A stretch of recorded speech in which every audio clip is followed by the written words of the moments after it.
नमस्कार सभी दोस्तों को, सभी आके आज हम करेंगे इमरजेंसी प्रोविजन। ठीक है, नेशनल इमरजेंसी जो इंडियन कॉन्स्टिट्यूशन का पार्ट 18 की बात करेंगे हम। इसके अंदर सारे ए टू जेड की बात करेंगे, बेसिक टू एडवांस लेवल के सारे पॉइंट, एक एक आर्टिकल। ठीक है, चाहे वो 352 हो, 56 हो, 360 हो। ठीक है, इसके सारे कंसेप्ट करेंगे, इसके प्रभाव देखेंगे, इसके इफेक्ट देखेंगे। इसके अलावा दोबारा आपको किसी और वीडियो में पढ़ने की जरूरत नहीं रहेगी। ठीक है, सारे कंसेप्ट यहीं से क्लियर हो जाएंगे आपके। ठीक है, अभी स्टार्ट करते हैं, चलो क्लास।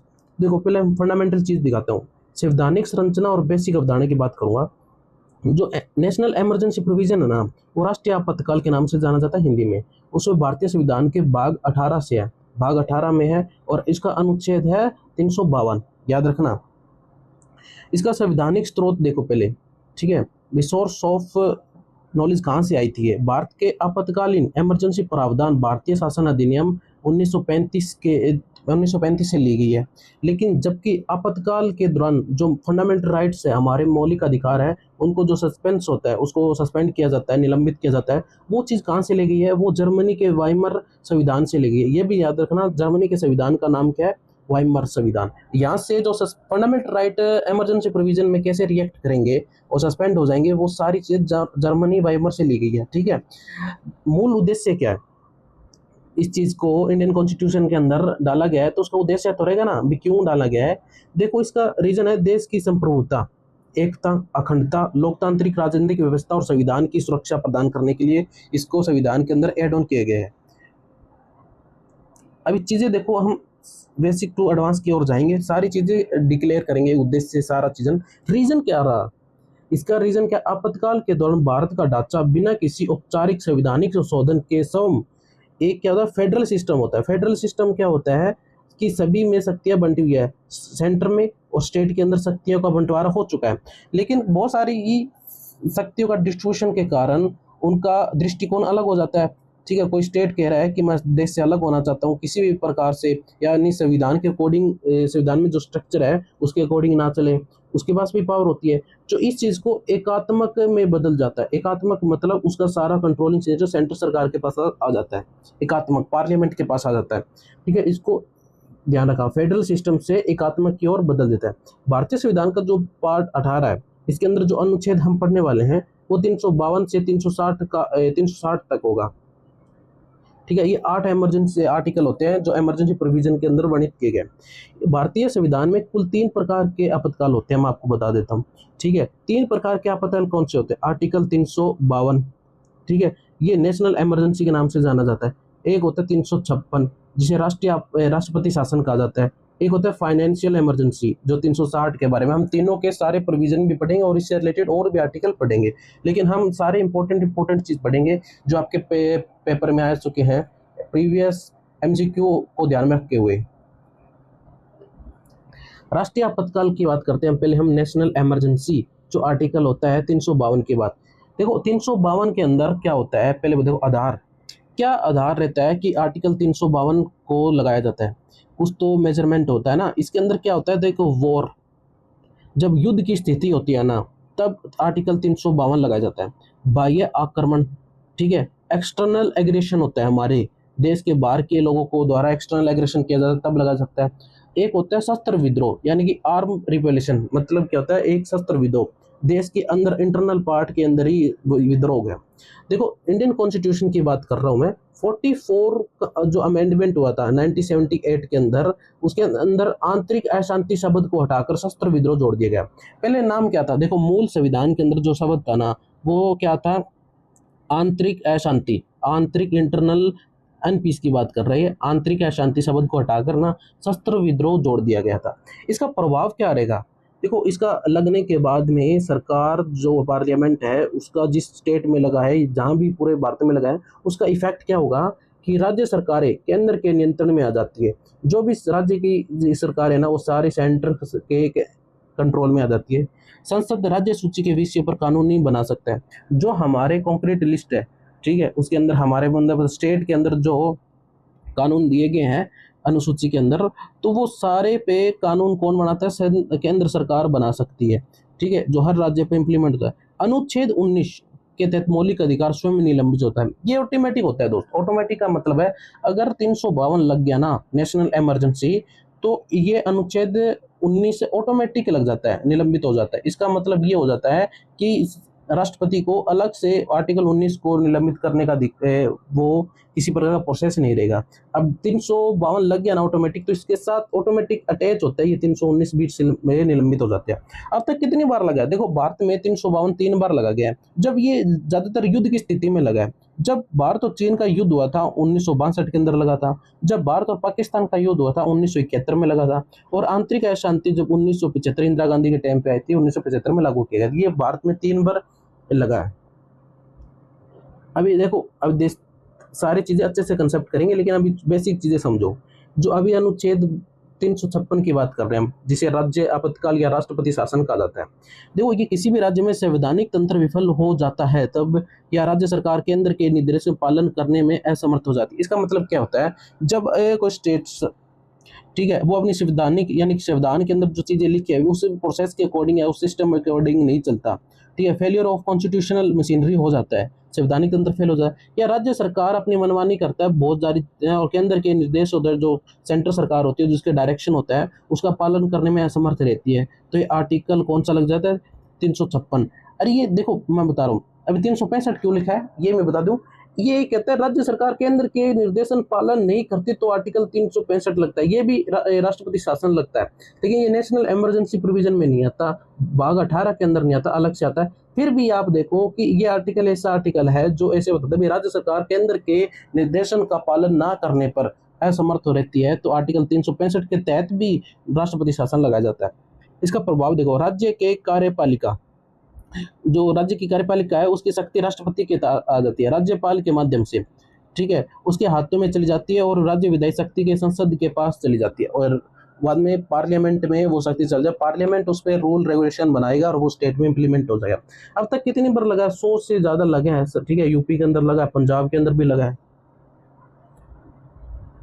देखो फाइनेंशियल इमरजेंसी आज तक नहीं लगी, ठीक है, 1991 में एक बार ऐसा सिचुएशन बन गई थी, लेकिन लगा नहीं भारत के अंदर एक बार भी अनुच्छेद 1960 का कोई प्रावधान इंप्लीमेंट नहीं हुआ ग्राउंड पे। यदि राष्ट्रपति को यह समाधान हो जाए कि ऐसी स्थिति उत्पन्न होगी जिसमें भारत या उसके किसी भी भाग में वित्तीय अस्थिरता यानी कि शॉक, क्रेडिट स्टेबिलिटी को खतरा है, तब ये आर्टिकल लगाया जाता है। इसका प्रभाव क्या होता है? केंद्र सरकार राज्य को वित्तीय सलाह जारी कर सकती है, एडवाइजरी, ठीक है। राष्ट्रपति सरकारी कर्मचारियों यहाँ तक कि उच्चतम न्यायालय और हाई कोर्ट और सुप्रीम कोर्ट के जो न्यायाधीश है उनका और वेतन भी कट सकती है। देखो भारत के राष्ट्रपति के अलावा सभी का वेतन में कटौती की जा सकती है जब फाइनेंशियल इमरजेंसी लगता है। अब तक कितनी बार लगा है? तो एक बार भी नहीं लगा, याद रखना। अभी चीजें देखो कैसे होगा। आपातकाल मैं थोड़ा बता रहा हूँ। राष्ट्रीय आपातकाल 352, राष्ट्रपति शासन 356, वित्तीय आपातकाल 360, ये मैंने बता दिया था। अभी एक एक चीज को अच्छे से डिनोट करेंगे हम। आपातकाल लागू करने का आधार क्या होता है? देखो इसका बेसिक चीज है कि आर्टिकल 352 को लागू करते हैं राष्ट्रपति पूरे भारत।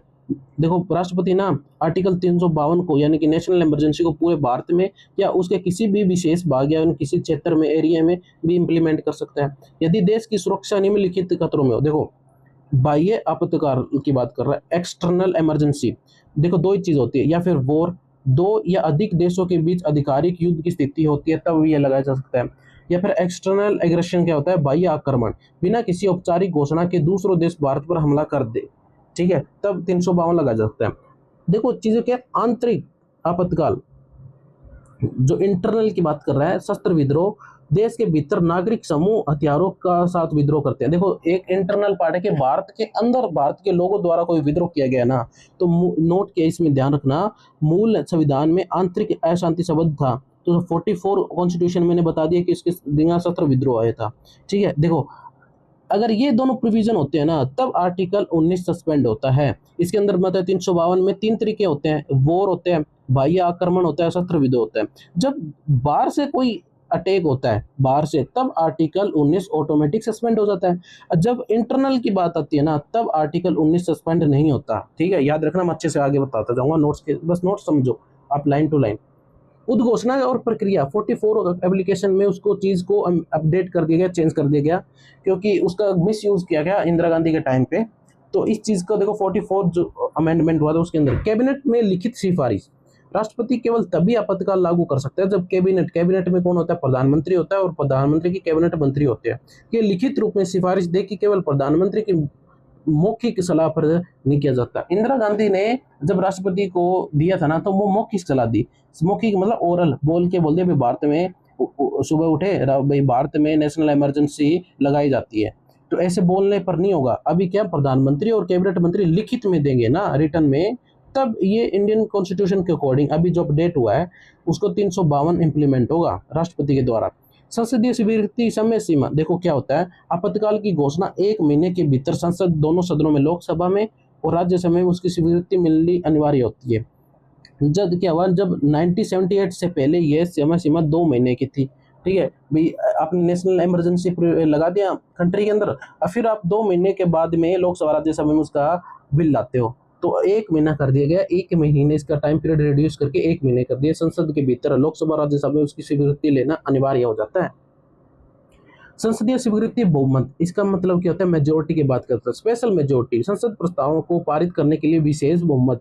पहले क्या था, सिंपल होता था, मैं बता दूं, ठीक है, सिंपल मतलब ये होता है कि विशेष, अभी तो स्पेशल मेजोरिटी चाहिए। सदन की कुल सदस्यों का बहुमत हो और उपस्थित और मतदान करने वाले सदस्यों का कम से कम 2/3 बहुमत होना जरूरी है। पहले ये था स्पेशल मेजोरिटी, पहले सिंपल थी, सिंपल सी लोगों में से 1/3 ने अगर किसी ने कर दिया तो वो नेशनल इमरजेंसी लग जाती थी। लेकिन इस चीज़ को थोड़ा कठोर बनाया गया समय के साथ में, तो 1978 से पहले क्या है कि उसका बहुत, इंदिरा गांधी ने बहुत मिस यूज़ किया था इंटरनल पार्ट के ऊपर, ठीक है, इंटरनल, एक सेकेंड, हाँ सही चल रहा है। इंटरनल जो हमारा लोगों के बीच के अंदर है ना, डेमोक्रेसी के ऊपर खतरा हो गया था, ठीक है। अभी क्या किया, अभी इस चीज को थोड़ा टफ बना दिया गया। स्पेशल मेजोरिटी के नाम पे सदन की कुल सदस्य का बहुमत होना चाहिए, उपस्थित और मतदान करने के लिए सदस्य में से 2/3 बहुमत होना चाहिए। याद रखना, अभी थोड़ा सा इसलिए टफ हो गया कि 2/3 बहुमत लेना अपने आप में चैलेंजेस पार्ट हो जाता है। इसका टाइम पीरियड की बात करते हैं, अवधि इसकी और विस्तार कितना एक्सपेंसिव किया जाता है। देखो आर्मिक एक बार संसद द्वारा जो अप्रूवल दिया जाता है होने के बाद 6 महीने तक लागू रह सकता है, ठीक है, एक बार अप्रूवल दे देना 6 महीने तक लागू रहता है। ये अनिश्चित काल तक होता है, अनलिमिटेड टाइम तक हो सकता है। याद रखना, आर्टिकल 352 अनलिमिटेड टाइम तक होता है। संसद इसे हर 6 महीने में अनुमोदन द्वारा अनिश्चित समय तक बड़ा टाइम पीरियड बढ़ा सकती है। लोकसभा, अगर सिचुएशन ये हो कि लोकसभा विघटन होने की स्थिति है, तो यदि आपातकाल की घोषणा के समय या अनुमोदन के 1 महीने के दौरान लोकसभा विघटित हो जाती है और राज्यसभा द्वारा अनुमोदन मिलने पर आपातकाल लागू रहेगा, लेकिन नई लोकसभा के पुनर्गठन के बाद उसकी पहली बैठक 30 दिन के भीतर उसे पारित करना अनिवार्य होगा।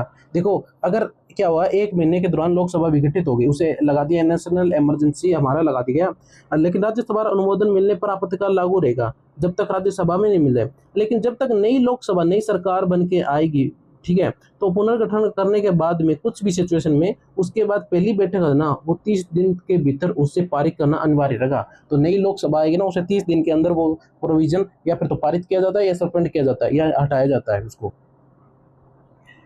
अब देखो, अभी क्या है, आपातकाल की समाप्ति, उसको वापस कैसे लिया, जब अभी चीजें देखो, आपातकाल 2 तरीके से समाप्त किया जा सकता है। राष्ट्रपति द्वारा, राष्ट्रपति किसी भी समय एक नई अधिसूचना जारी करके उसे समाप्त कर सकता है। सिंपल सी बात है, संसद की स्वीकृति की आवश्यकता नहीं होती। राष्ट्रपति अपनी मर्जी से बोल दे कि मैं भारत में नेशनल इमरजेंसी आर्टिकल 352 वो समाप्त करता हूं, तो वो ऑटोमेटिक सस्पेंड हो गया। इसमें किसी भी प्रकार की अप्रूवल या पार्लियामेंट में पूछने की जरूरत नहीं है। लोकसभा के साधारण बहुमत से, अभी देखो लोकसभा के साधारण बहुमत, यदि लोकसभा का 1 मतलब कि 1/10 सदस्य, यानी कि 10 में से 1 सदस्य स्पीकर को राष्ट्रपति के आपातकाल समाप्त करने के लिए लिखित नोटिस देता है, तो 14 दिन के भीतर विशेष बैठक बुलाई जाएगी। अभी लोकसभा है, लोकसभा में से 10 में से 1 आदमी, यानी कि स्पीकर को या राष्ट्रपति को नोटिस देते थे ना, 14 दिन के भीतर फिर एक विशेष मीटिंग बुलाई जाती है। यदि लोकसभा साधारण बहुमत से समाप्त करने का प्रस्ताव पारित करते तो उसे आपातकाल तुरंत प्रभाव समाप्त हो जाता है। याद रखना ये चीजें फैक्ट चीजें हैं। आर्टिकल, अभी देखो देश और राज्य अधिकारों का प्रभाव, आर्टिकल 352 का इफेक्ट क्या रहेगा। देखो यहाँ पे बता रहा हूँ मैं कि आर्टिकल 352 का देश पे लग जाता है तो उसका इफेक्ट की क्या क्या कैसे रहेगा। देखो कार्यपालिका एग्जीक्यूटिव की बात करता हूँ। केंद्र सरकार राज्य को किसी भी विशेष पर निर्देश यानी कि डायरेक्शन दे सकती है। राज्य सरकार बर्खास्त नहीं होती, याद रखना ये। आर्टिकल 352 लगता है तो केंद्र सरकार राज्य को किसी भी चीज पे डायरेक्शन दे सकती है विषय पे, लेकिन राज्य सरकार बर्खास्त नहीं की होती है, जो पूरे केंद्र के नियंत्रण में हो जाती है।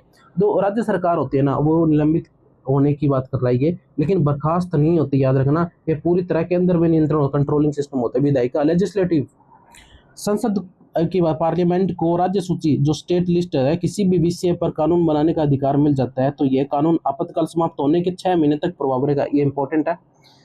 अगर आप पार्ल किसी स्टेट के अंदर लगा दिया गया है या फिर किसी भी एग्जांपल की तरह, लेकिन इमरजेंसी प्रोविजन आज खत्म हुआ है ना, तो उसका जो उसके द्वारा पार्लियामेंट इमरजेंसी के दौरान जो कानून इंप्लीमेंट किए गए वो 6 महीने के बाद में एंड होंगे, समाप्त होंगे।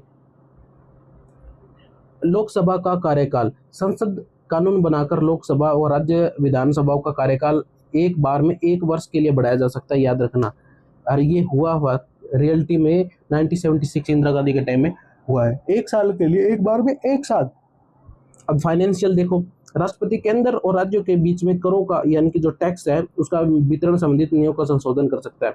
अभी क्या होता है, जो फाइनेंशियल कमीशन आया है उसके अंदर क्या होता है कि जो हर स्टेट के अंदर जो होता है ना टैक्स रेशो और सेंटर के बीच में रेशो बढ़ता है, वो 41 का होता है, 40 का होता है, 60 का होता है, जो भी है। तो राष्ट्रपति उस चीज को कंट्रोल कर सकता है, ठीक है। फाइनेंशियल से मौलिक फंडामेंटल राइट्स की बात करेंगे हम, यहाँ पे देखो ये इंपॉर्टेंट हो जाता है।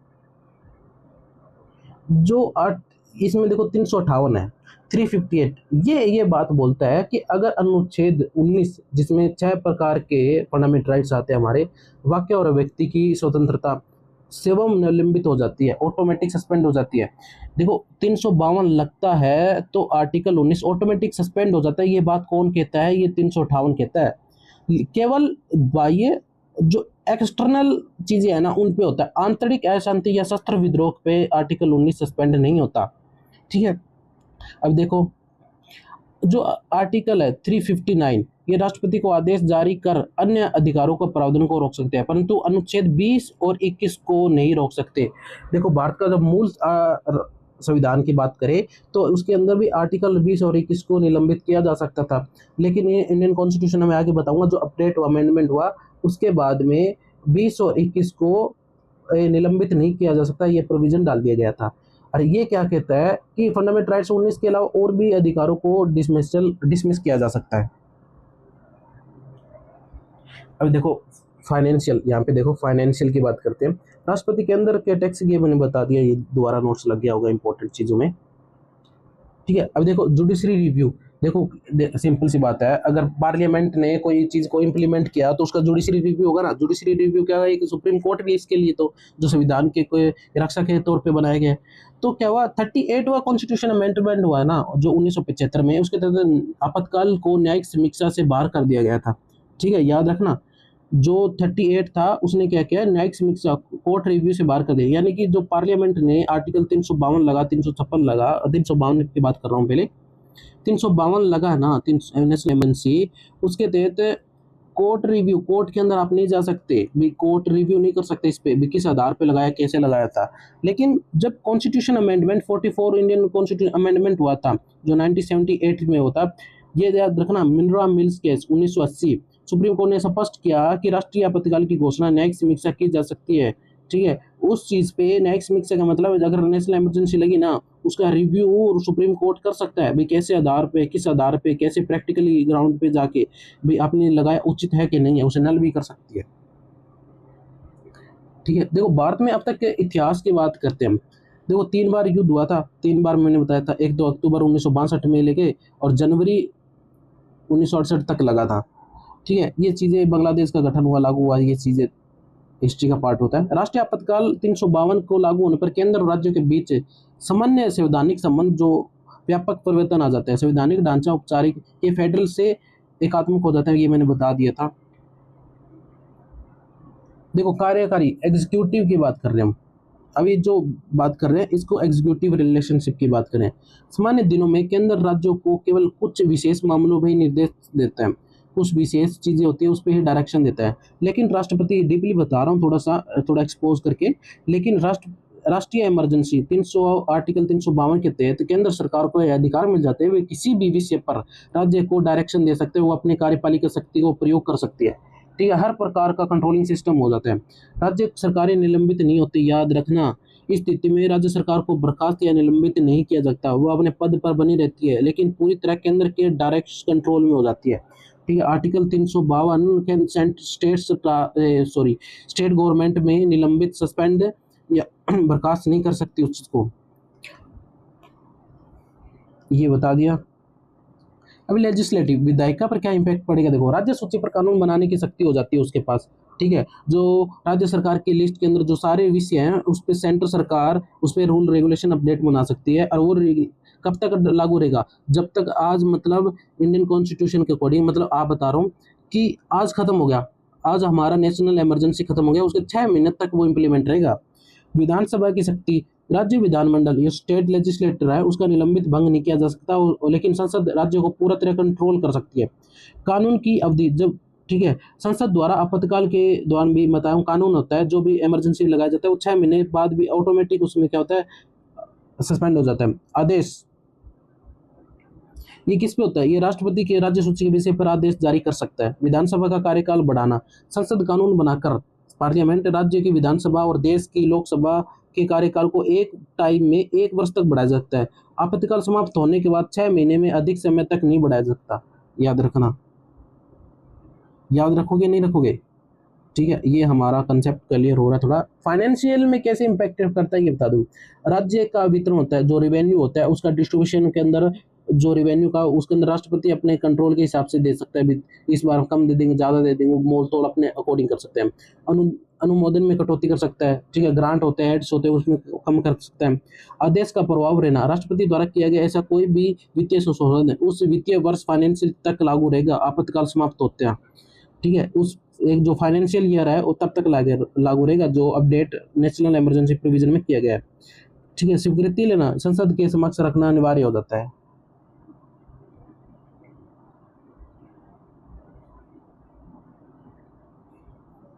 देखो यहाँ पे चीजों को समझो। आपातकाल ये बताया इमरजेंसी प्रोविजन के में परिवर्तन, उसके पहले देखो 1978 से पहले 1978 से पहले और बाद में जो 44 कॉन्स्टिट्यूशन अमेंडमेंट हुआ था उसके बाद में क्या परिवर्तन हुआ, पहले देखो। आंतरिक आधार, इंटरनल की बात करें, आंतरिक आधार पहले शब्द था 1978 में, जो नाम था ना वो इंटरनल डिस्ट्रीब्यूशन नाम था इंडियन कॉन्स्टिट्यूशन में। आंतरिक अशांति को हटाकर शस्त्र विद्रोह कर दिया गया था। पहला, कैबिनेट की सहमति, प्रधानमंत्री मौखिक सलाह पर राष्ट्रपति लागू करने कर सकता था जब 1975 के तहत हुआ था, लेकिन इसमें क्या कैबिनेट की लिखित सिफारिश चाहिए। पहले होता है संसदीय स्वीकृति, जो पार्लियामेंट है उसका भी इम्प्रूव चाहिए ना, तो आपातकाल को 2 महीने के भीतर मंजूरी लेनी पड़ती थी, इसका टाइम पीरियड रिड्यूस करके 1 महीने के अंदर कर दिया गया। पारित करने का बहुमत, पहले साधारण बहुमत द्वारा पारित किया जा सकता था, लेकिन अभी स्पेशल मेजोरिटी मैंने बताया था ऊपर, उसके तहत होता है। न्यायिक समीक्षा, देखो 38 के अंदर क्या 1975 में इसे न्यायिक समीक्षा से बाहर कर दिया गया था, लेकिन जो मिनरा मिल्स माल है 1980 के अंदर आया था, उसके अंदर वापस उसको एड ऑन कर दिया था। चीजें समझ आ रही है। अब देखो अभी हम दोनों में देखो आर्टिकल 358 और सॉरी गले में खराबी है थोड़ी, अनुच्छेद 358 और 359 की बात कर रहा है। इसके अंदर डिफरेंस भी देखना इंपॉर्टेंट हो जाता है। इसकी मूल जो प्रकृति है, कोर नेचर है, वो कैसा है, इसका मूल है। ये आर्टिकल 19 को मूल संविधान का स्वयं निलंबित कर देता है, ऑटोमेटिक सस्पेंड कर सकता है। और ये क्या करता है, ये मूल अधिकारों को नहीं बल्कि अधिकारों को न्यायालय द्वारा लागू करने का अधिकार, राइट टू रिमेम्बर यानी कि इन्फोर्समेंट को निलंबित कर सकता है। देखो मूल अधिकारों को निलंबित नहीं करता ये पहली बात तो, ठीक है, बल्कि अधिकारों को न्यायालय द्वारा लागू करने का अधिकार को निलंबित करता है। जो कोर्ट के द्वारा जो रूल इंप्लीमेंट किए जाते हैं उनको सस्पेंड कर देती है। लागू होने का आधार क्या होता है, ये केवल बाह्य आपातकाल, युद्ध और बाह्य आक्रमण के द्वारा होता है। ये क्या होता है सिर्फ, ठीक है, याद रखना, एक्सटर्नल डिस्ट्रीब्यूशन के अकॉर्डिंग लगता है।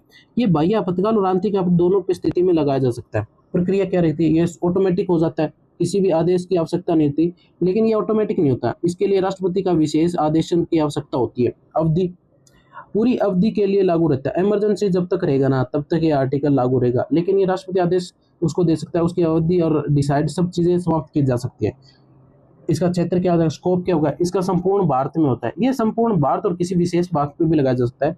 44वां जो कॉन्स्टिट्यूशन अमेंडमेंट में जो आर्टिकल 19 है उसमें युद्ध और बाह्य आक्रमण है, उसमें शस्त्र विद्रोह पर नहीं किया सकता, लेकिन राष्ट्रपति अनुच्छेद 20 और 21 के प्रावधान की वजह न्यायालय जाने का अधिकार को निलंबित नहीं कर सकती। आप सुप्रीम कोर्ट में जा सकते हो। कानून संरक्षण, ठीक है, केवल कानून आपातकाल की स्थिति में न्यायिक समीक्षा से संरक्षण मिलता है, अन्य सामान्य कानून को नहीं। लेकिन इसमें क्या होता है, केवल आपातकाल से संबंधित कानूनों को संरक्षण मिलता है, अन्य कानून को नहीं। याद रखना ये चीजें।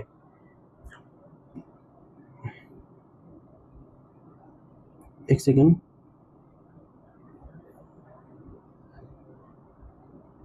ये सारी चीजें मैंने बता दी। ये चीज बता दी मैंने। 44 कॉन्स्टिट्यूशन अमेंडमेंट जो 1978 के अंदर हुआ था, उसके अंदर क्या हुआ, आर्टिकल 19 है, उसके अंदर आंतरिक अशांति शब्द को, ठीक है, 20 और 21 के अंदर वगैरह वगैरह मैंने बता दिया था, ठीक है। आर्टिकल 19, 20 और 21 की विशेष ध्यान चीजें देखो। आर्टिकल 19 के अंदर 6 मौलिक अधिकार हमारे, वो विपरीत कानून के आदेश बन सकते हैं, लेकिन आपातकाल समाप्त होने, ये ध्यान रखा, समाप्त होते ये ऐसे कानून स्वयं अमान्य हो जाते हैं और आपातकाल के बाद जो आर्टिकल 19 के उल्लंघन के लिए राज्य का मुकदमा चलाया जा सकता है, ठीक है, राज्यों पर मुकदमा चलाया जा सकता है। याद रखना ये चीजें। आर्टिकल 20 क्या, अपराधों को दोषी की बात करता है ये, ठीक है, आपातकाल में चालू रहता है ये चीजें, और सरकार किसी भी व्यक्ति को भूल मतलब की दंड नहीं कर सकती और एक अपराध के लिए 2 बार सजा नहीं हो सकती, ये आर्टिकल 20 कहता है। आर्टिकल 21 आपको पता ही है, ठीक है, रीढ़ का पत्थर कहा जाता है उसको, ठीक है, किसी भी नागरिक को विधि द्वारा स्थापित उचित प्रक्रिया उसके जीवन से वंचित नहीं किया जा सकता, ठीक है। ये केस मैंने स्टडी डाल दी गई है, एक सेकंड, ठीक है, ये मैंने केस स्टडी डाल दी गई है आपको। एथिक्स के अंदर एडीएम जबलपुर में जो कांड हुआ था, उसके बाद एचआर खन्ना, एचआर खन्ना क्या था मैं आपको बता देता हूँ पहले, चलो मैं बता देता हूँ। 1975 के आपातकाल के दौरान जब नागरिकों को बिना कारण के जेल में बंद किया गया था, ठीक है, तब तक यह प्रश्न सुप्रीम कोर्ट पहुंचा कि आपातकाल आर्टिकल 21 कहाँ गया, निलंबित कर दिया गया है। तो सुप्रीम कोर्ट का निर्णय क्या था, 4/1 उस, जब पार्लियामेंट ने, इंदिरा गांधी ने जब भारत के अंदर नेशनल इमरजेंसी लगाई थी तो लोगों को जेल में भेजना स्टार्ट कर दिया था उन्होंने, ठीक है, बिना कारण, बिना किसी नोटिस के, ठीक है। जब ये कारण सुप्रीम कोर्ट में गया तो उसके अंदर 5 जज बैठे, 5 जजों की बेंच हुई थी। इसमें से 4 ने जो कि इंदिरा गांधी के पक्ष में थे, सुप्रीम कोर्ट ने 5 सदस्य में से थे, लेकिन एक था जिस बंदा था एचआर खन्ना, इसने कहा था कि जो आर्टिकल 21 है वो आए, वो उसको सस्पेंड करना हमारा इंडियन कॉन्स्टिट्यूशन अमेंडमेंट की मूलभूत प्रवृत्ति नहीं है। और ये एक इकलौता ऐसा बंदा था जो नेक्स्ट चीफ जस्टिस होने वाले थे उस टाइम के, लेकिन उनको हटाने के बाद नीचे जो जूनियर था उनको बना दिया गया था, ठीक है। लेकिन न्यायिक समीक्षा में कहा कि उन्होंने एक मूल भावना और विवेक का पक्ष लिया था उस टाइम की बातों को, ठीक है। आर्टिकल 356 की बात करेंगे हम। भारतीय संविधान में आर्टिकल 356 जिसे राष्ट्रपति शासन या राज्य आपातकाल का बिंदु कहा जाता है, राष्ट्रपति शासन की घोषणा के आधार पर, इसे घोषणा कैसे होती है भाई, 356 और 365 पर लागू किए जाते हैं, दोनों ही आर्टिकल राष्ट्रपति शासन लागू कर सकते हैं। देखो 356 है ना, वो संवैधानिक तंत्र की विफलता के लिए राष्ट्रपति लगा सकता है, और वो देखो याद रखना, कोई स्टेट इंडियन कॉन्स्टिट्यूशन के सिस्टम में से या फिर उसके सिस्टम से नहीं चलता तो आर्टिकल 356 लगता है। और 365 कब लगता है, जब केंद्र के निर्देशों का पालन ना किया जाए, जब सेंट्रल सरकार किसी स्टेट को डायरेक्शन देती है और वो डायरेक्शन का पालन नहीं करती तो 365 लगता है। ये दोनों चीजों में ध्यान हो गया आप चीज को। 355 की बात करें, केंद्र का कर्तव्य क्या रहेगा इस सिचुएशन में, केंद्र सरकार का संवैधानिक कर्तव्य निर्धारित करता है कि प्रत्येक राज्य को बाह्य आक्रमण और आंतरिक अशांति से सुरक्षा करे, ठीक है। देखो देश की इंटरनल और एक्सटर्नल की सुरक्षा सेंट्रल सरकार के पास है। यह सुनिश्चित करें कि प्रत्येक राज्य सरकार संविधान के प्रावधानों के अनुसार चले और इसी कर्तव्य को पूरा करने के लिए अनुच्छेद 356 का प्रयोग किया गया है। ये बात करता है 355। अब पार्लियामेंट अप्रूवल की बात करते हैं, ड्यूरेशन उसका टाइम पीरियड की जो बड़ा है। आरंभिक में राष्ट्रपति द्वारा जो जारी उद्घोषणा को संसद 2 महीने है उसको अप्रूवल घटा के 1 महीने कर दिया गया, मेरे को बता दिया था, ठीक है। बहुमत के प्रकार स्पेशल सिंपल मेजोरिटी से क्या किया था, देखो मैं बता रहा हूँ, दोनों में डिफरेंस देखो। राष्ट्रपति द्वारा उद्घोषणा संसद के दोनों सदनों में लोकसभा राज्य में इसके द्वारा 1-2 महीने के भीतर स्वीकृति देना अनिवार्य है। देखो मैं बता दूं, आर्टिकल 352 है, 352 के अंदर 2 महीने से घटा के 1 महीना कर दिया गया, लेकिन आर्टिकल 356 है, इसके अंदर अप्रूवल 2 महीने ही है। और बहुमत के प्रकार संसद के दोनों सदनों में जो प्रावधान वो सिंपल मेजोरिटी उपस्थित और मतदान करने वाले जो सदस्य है वो 50% या 51% आधे से ज्यादा पारित होना चाहिए। सिंपल सी बात है, उसके अंदर स्पेशल मेजोरिटी लगती है, आप नोट्स बना लो। आर्टिकल 352 के अंदर स्पेशल मेजोरिटी लगती है, लेकिन 356 के अंदर सिंपल मेजोरिटी लगती है। ठीक है, एक बार संसद द्वारा अनुमोदन पारित होने पर राष्ट्रपति 6 महीने तक लागू रहता है। संसद के प्रत्येक 6 महीने के अनुमोदन को अधिकतम 3 वर्ष तक बढ़ाया जा सकता है। ठीक है, देखो आर्टिकल 352 है, उसको अनलिमिटेड टाइम तक बढ़ाया जा सकता है। ठीक है, 6 टाइम में, लेकिन इसको 6 महीने के अनुमोदन पे अधिकतम 3 वर्ष तक बढ़ाया जा सकता है, इससे ज्यादा नहीं। स्टेट के अंदर 3 वर्ष तक नेशनल इमरजेंसी प्रोविजन में आर्टिकल 356 में जो राष्ट्रीय आपातकाल है उसको 3 साल तक बढ़ाया जा सकता है। अनलिमिटेड टाइम किसमें? 352 में। 44 कॉन्स्टिट्यूशन अमेंडमेंट ने इस आर्टिकल के अंदर क्या चेंज किया? राष्ट्रपति शासन का दुरुपयोग करते थे जो 44 में 1 वर्ष के बाद उसका विस्तार पर कड़ा नियंत्रण लगा। देखो सिंपल सी बात है, 1 वर्ष से 3 वर्ष तक अधिकतम सीमा बढ़ाई जा सकती है। पूरे भारत में या पूरे राज्य में कहीं भी लगाया जा सकता है इसको। ठीक है, जो कि है अपना राष्ट्रीय आपातकाल। ठीक है, 352। तो इलेक्शन कमीशन यह प्रमाण कर दे कि राज्य की विधानसभा का चुनाव करना कठिन, चुनाव नहीं किया जा सकता।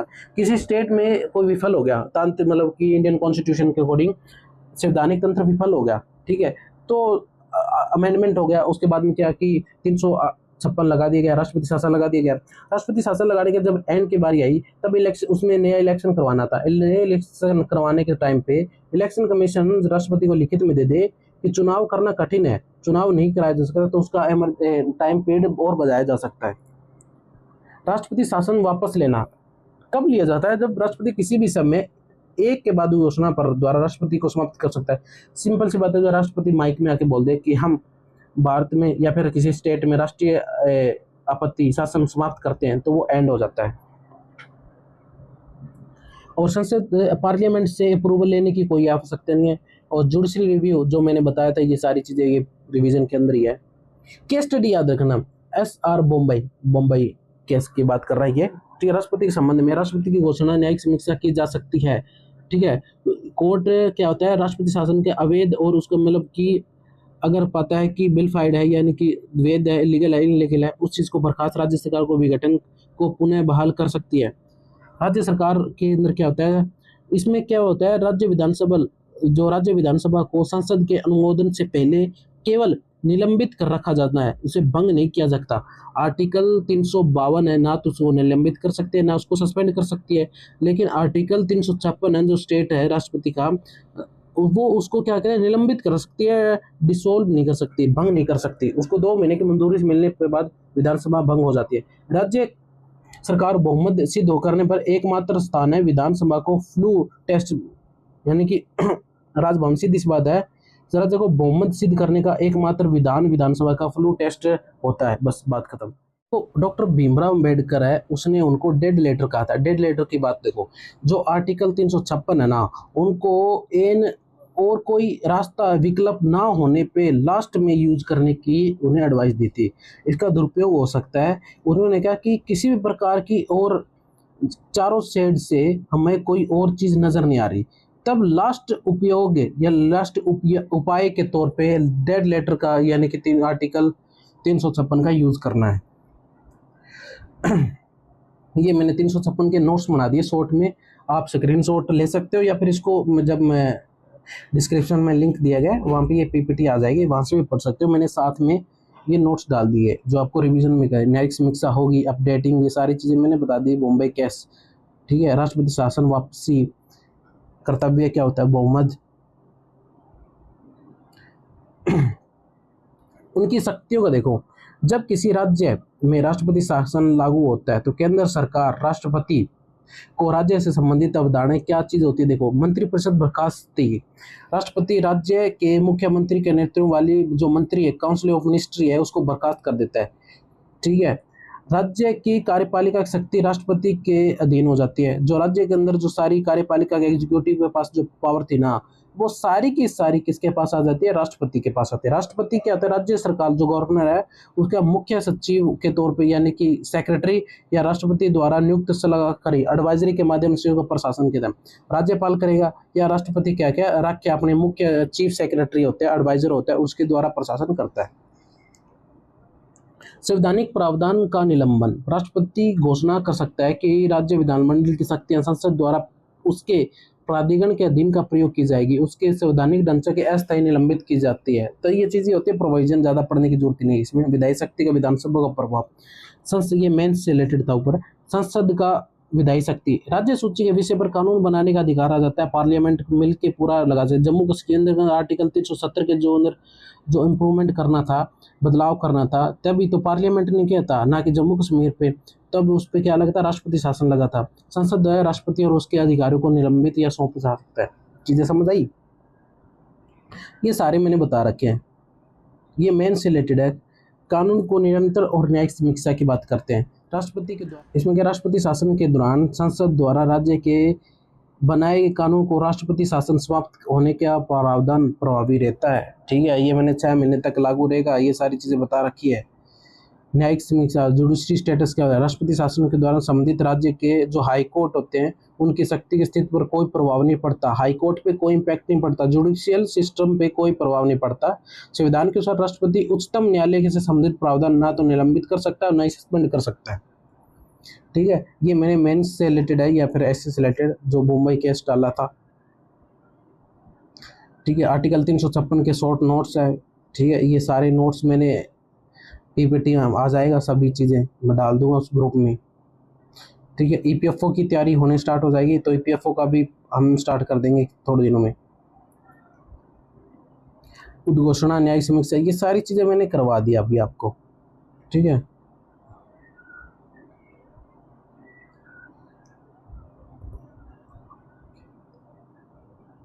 ठीक है, ठीक है। आर्टिकल 360 क्या है, फाइनेंस से रिलेटेड है। फाइनेंस इमरजेंसी, फाइनेंस, देश में आर्थिक स्थिरता।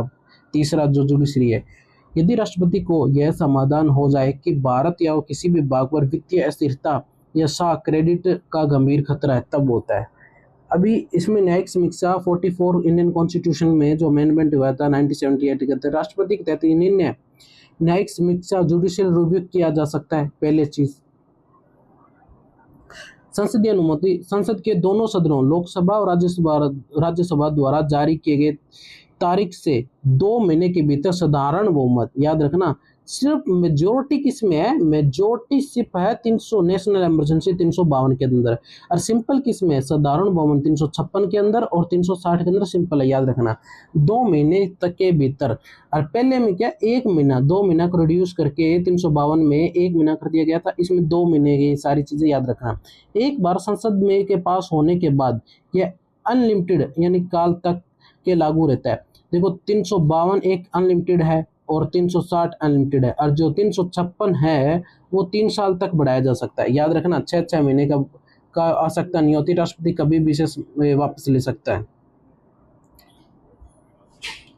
अभी देखो, केंद्र सरकार राज्य को वित्तीय निर्देश दे सकती है, राष्ट्रपति कार्य कर्मचारियों, ये मैंने बताया, हाईकोर्ट सुप्रीम कोर्ट का वेतन भी काट सकती है। और एक सेकेंड, इसके अंदर पीपीटी में एरर आ रहा है थोड़ा सा, और जब ये पीपीटी जाएगी आपको कंप्लीट मिलेगी। वित्तीय फाइनेंशियल इमरजेंसी रिलेटेड कब ये निरस्त किया जाता है, सरकारी मजदूरी की अवधि, उद्घोषणा, ये सारी चीज़ें मैंने छोटे छोटे पॉइंट में आपको की पॉइंट बना के दे दिए गए हैं। और आपको ये सारी पीपीटी जो टेलीग्राम लिंक है उस पर सारी चीज़ें अवेलेबल हो जाएगी। ठीक है, पढ़ लेना सारी चीज़ें ये। ठीक है, आधार कैसे होता है, सिस्टम कैसे स्टार्ट होता है, ये सारी चीज़ें। आधार के वित्तीय स्थिति खास रिपोर्ट आई, अनुमोदन 6 महीने 2 महीने के भीतर असाधारण बहुमत से पास हो गया। 6 महीने के काल में अनिश्चित काल के लागू, राष्ट्रपति और कभी भी संसद की स्वीकृति की आवश्यकता नहीं होती, उसके निश्चित करता है। अब तक लागू हुआ नहीं हुआ, न्यायिक समीक्षा हो सकती है, संभव है। अब देखो आर्टिकल 303 में 3 कंपेयर किया गया, यहाँ पे कंपेरिजन करना इंपॉर्टेंट है। भारत में संविधान का आपातकाल तुलना, ठीक है, ये 352 है, राष्ट्रीय आपातकाल, राष्ट्रपति शासन 356 और वित्तीय आपातकाल 360। देश की संपूर्णता, एकता, सुरक्षा की रक्षा के लिए 352 लगाया जाता है। राज्य के संवैधानिक तंत्र की विफलता को सुधारने के लिए लगाए। देश की वित्तीय स्थिरता के लिए है। घोषणा का अधिकार, वॉर होता है, बाह्य आक्रमण होता है, शस्त्र विद्रोह होता है। लेकिन शस्त्र विद्रोह होता है उसके अंदर आर्टिकल 19 सस्पेंड नहीं होता, इसमें दोनों आर्टिकल 19 सस्पेंड हो जाता है। राज्य में संवैधानिक तंत्र की विफलता 356। केंद्र के कार्यकारी निर्देश का पालन न करना 365। भारत के किसी भी वित्तीय भाग में है। केंद्रीय कैबिनेट की भूमिका, केवल कैबिनेट में लिखित सिफारिश पर ही लागू किया जा सकता है। प्रधानमंत्री सलाह देता है, कैबिनेट लिखित सहमति अनिवार्य नहीं है, इसके अंदर लिखित अनिवार्य नहीं है। कैबिनेट सेम है, सलाह पर होता है, एडवाइस पे होता है। संसदीय अनुमोदन की समय सीमा, उद्घोषणा की तिथि से 1 महीने से और 30 दिन के मतलब 1 महीने के अंदर अंदर उद्घोषणा संसदीय पार्लियामेंट से इम्प्रूव चाहिए। ये 2 महीने के अंदर होने चाहिए, ये भी सेम 2 महीने के अंदर होता है। अनुमोदन हेतु बहुमत के प्रकार, इसके अंदर स्पेशल मेजोरिटी याद रखना 50% प्लस उपस्थित मतदान का 2/3 सदस्य होने चाहिए। इसमें सिंपल मेजोरिटी है, ठीक है, इसमें भी सिंपल मेजोरिटी है। लागू करने की अवधि एक बार में 6 महीने के लिए लागू होता है। हर 6 महीने में संसद मजदूरी के अनलिमिटेड इनफिनाइट अनलिमिटेड टाइम तक इंक्रीज किया जा सकता है। इसको एक बार में 6 महीने, अधिकतम 3 वर्ष। सिर्फ एक ही चीज रखना है, जो आर्टिकल 356 है ना, वो ही 3 वर्ष तक बढ़ाया जा सकता है। 3 वर्ष तक होता है, उसे अनलिमिटेड नहीं, दोनों ये सेम आ गए। यो नेक्स्ट मिक्सा लागू हुआ था मेरा मिल्स 1980 में, ठीक है। ये 1980 मिनरा मिल्स 1980 के अंदर ये गया, नए मिक्सी में आया था। ये था SR बम्बई 1994 में, ये नेक्स्ट मिक्सी में आया था। ये 44 इंडियन कॉन्स्टिट्यूशन अमेंडमेंट 1978 के तहत नेक्स्ट मिक्सी में आया था। तीनों कब कब नेक्स्ट मिक्सी में आए, ये चीज मैंने लिख दिया है, ठीक है। शासन एवं कार्यपालिका पर प्रभाव, राज्य सरकार निलंबित नहीं होती, केंद्र प्रत्यक्ष नियंत्रण में आ जाता है। संसद राज्य सूची पर कानून बना सकती है।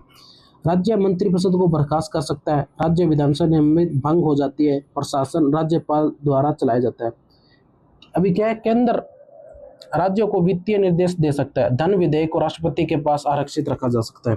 कर्मचारी वेतन कोई प्रभाव नहीं पड़ता, कोई प्रभाव नहीं पड़ता। सुप्रीम कोर्ट आर्टिकल सबके फाइनेंशियल में काट लिए जाते हैं।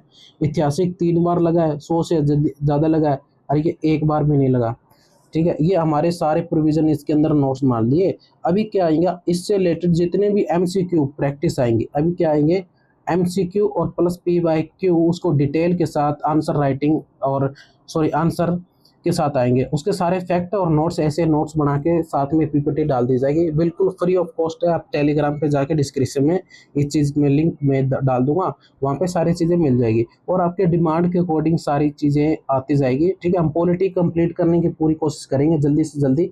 पॉलिटी के साथ में अभी क्या आ रहा है, EPFO का देखो आप नोटिस आ चुका है। हम EPFO से रिलेटेड सारे इंडस्ट्रियल लॉ और मैं अच्छे से मैंने प्री निकाला हुआ है, मैं अपना बता दूं, लेकिन इंटरव्यू डिस्क्वालीफाइड हो गया था कोई रीजन से। प्री इंपॉर्टेंट है, लेकिन मैं आपको कि जितनी मेरे को गाइडेंस है, नॉलेज ऑफ इन्फॉर्मेशन है, मैं आपको डिलीवर कर दूंगा। इसके अकॉर्डिंग हम सिलेबस के अंदर सारी चीज़ें देखेंगे। लेबर लॉ क्या होता है, ठीक है। इंडस्ट्रियल, जो भी इंटरेस्टेड है मैं इसके अंदर सब्सक्राइब कर लीजिए और लाइक कर दीजिए आपको चैनल अच्छा लगा तो। और सारी इन्फॉर्मेशन बेसिक टू एडवांस में धीरे धीरे इंप्रूव करते जाऊंगा अपनी कन्वर्सेशन स्किल को, डिलीवरी सिस्टम को। Thank you so much.